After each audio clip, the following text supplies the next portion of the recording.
Hello, hi there, I am Thekla Petridou, and today's subject is a bit sexy or not. Is it a red flag if someone discusses kinks and stuff like BDSM on a first or a second date? Hello everybody, I'm Thekla Petridou, I'm a psychologist. This is our channel Psychology in Life.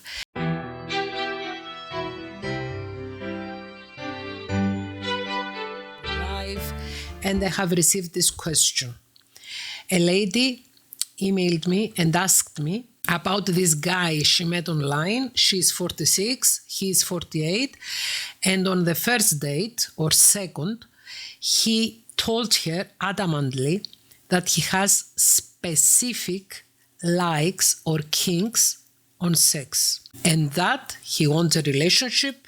He wants to be loved and he's very giving and caring. But if his partner does not wear the sexy undergarments he buys her or doesn't satisfy his kinks, he gets bored and he goes away. And this lady asked me if this is a red flag. It's not just a red flag, it's a red bell going up and down, not as small like this one, a huge red flag. Why? Are kinks something bad? Sexy underwear is a bad thing?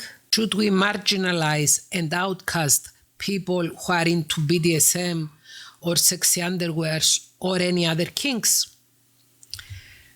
Let's have a sip of coffee. And I will answer. I'm a therapist, I'm a psychologist, and I am really aware that there is a special section on DSM for paraphilias, plain paraphilias and paraphilic disorders. But I'm also aware that nowadays most health coaches and sex coaches are normalizing BDSM tactics and several kinks. I have no problem with consenting adults that both have the same kinks and the same likes to cooperate, to work together, or to sexually meet each other. My worry is that when you are on a dating app, or when you go on a blind date, or when someone flirts you or you flirt them and you try to get to know each other, if you are not into BDSM and kinky stuff, and the other person makes a very strong statement that I am into this, and I do not feel interested, I get bored, and I leave a relationship if my partner does not follow these routines or these kinks or whatever. Anybody at the beginning of meeting them, of getting to know them in order to decide whether you go and proceed and have a relationship with them or not, has such strong demands, it's something to worry about. It's a totally different thing if you are on an app or on an online community that people share common interests, common fetishes, common BDSM tactics, and you meet there. And you ask each other, what are you? What do you like? I'm into this. Are you into this as well?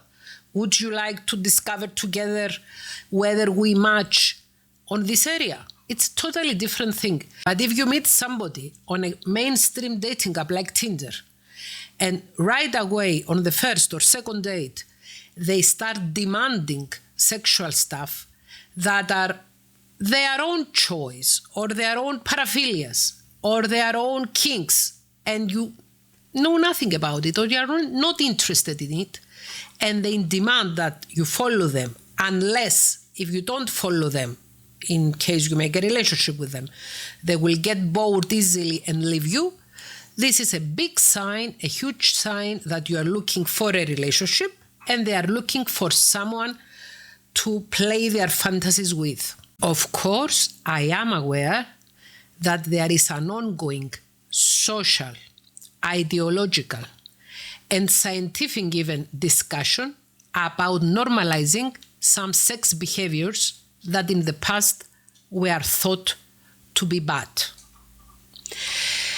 And I'm well aware that there are advocates on behalf of the BDSM communities that try to normalize these tactics, and there are also a bit of not so scientific, according to my opinion, research that suggests that people who are into BDSM are found to have a more balanced personality. I've read some of these articles. I find that their specimen is not enough, that when you go into an online community that specializes in BDSM and you ask people to take part in a review that will try to find whether people who perform BDSM or are BDSM practitioners have healthier personalities or not, are more prone to answer the questions in such a way as to portray themselves as healthier personalities. I'm not suggesting otherwise. I'm not suggesting that if someone is into BDSM has a problematic personality per se, for sure. I'm not saying that if you are into this, it is for sure that you have a narcissistic personality or that you have a codependent personality or whatever, because it's really clear that if you are into a submissive role, your sexual behavior reminds somewhat of someone who is submissive in the psychological phase, someone who is codependent to another, or that if you are someone who exerts power and pain on others, you might look like someone who is a narcissist and who tries to abuse other people in order to feel well. You can very easily make these connections, but I'm not suggesting that everybody who is in a BDSM community surely has these personality traits. But there is not enough empirical data, there is not enough scientific proof that links or disassociates narcissistic traits, codependent traits, and other maladaptive personality traits to BDSM practice and BDSM practitioners. We do not know that BDSM practitioners have these kind of problems, but we do not also know that they don't have these kind of problems. But this is an issue for another video. On this video, I want to strongly suggest that we need to know very well what we want. What do I want? What do I wish for? I'm on a dating app. I'm accepting the flirt of someone. I'm on a date. What do I want in my life right now? Am I open to form a relationship or not? Am I open to have sex without emotions or not? Am I open to forming a strong, meaningful connection? Am I ready? Am I able? Do I really wish? What do I want? Because one of the most common mistakes we make with dating and with love relationships is that we proceed without being sure, certain what we want. Dating is one area in our lives that we ought to be selfish. Dating a person and deciding whether to form a relationship with them or not is something that it's entirely about you. It has to do with your own freedom, with your own personal choice, with your own human rights, and with how you perceive yourself. Nobody can exert any power on you to be in a relationship that you don't want to be. But what happens?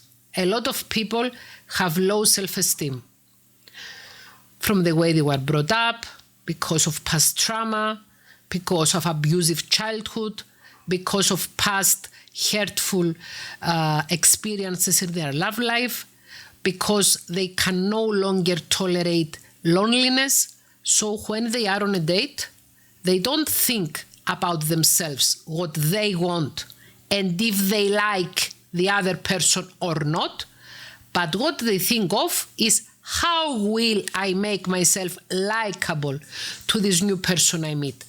How will I seduce this person? And they forget totally who they are, what they want, what they need, what are their yes and what are their no's, what are their own limits.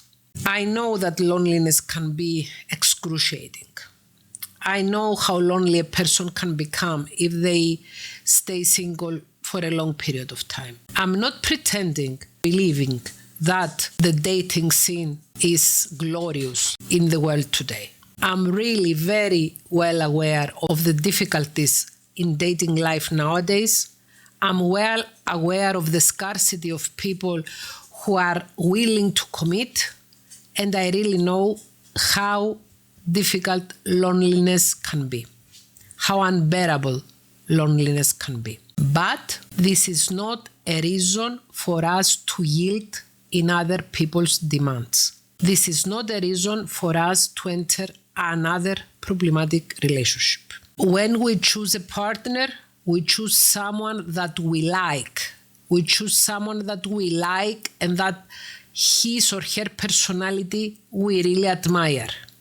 We choose a partner to fulfill our own dreams, not to be used by them in order to fulfill their own fantasies, sexual fantasies on this case. I will say something that might sound a little bit conservative or old-fashioned. There is difference in how you experience sex in a deep, meaningful relationship, how you experience sex when you are in love with your sex partner, and a huge difference on how you experience sex when you are having sex with someone that you are not truly connected, someone that you are not in love with, and someone that you do not have a real connection with. I know that this sounds corny, but I'm telling you this as a result of my clinical experience. I have been talking and having therapy sessions with couples and adults for over 25 years. Couples that had real connection and a true loving relationship say that their love life is rewarding, is fulfilling, and that it meets their emotional, physical, and sexual needs. People who have sex without emotions, sex without commitment, they talk about deriving pleasure from sex, but that after deriving pleasure, after the sexual encounter ends, that they feel a void inside them. The same feeling is described from several users of porn and self-gratification. My opinion is that unless you are on an app or on a website that specializes in kinks, if someone talks about kinks, fetishes, BDSM on the first date or the second date and makes demands, and you really want a deep, meaningful connection, you take the warning and act accordingly. I send you my love. Bye.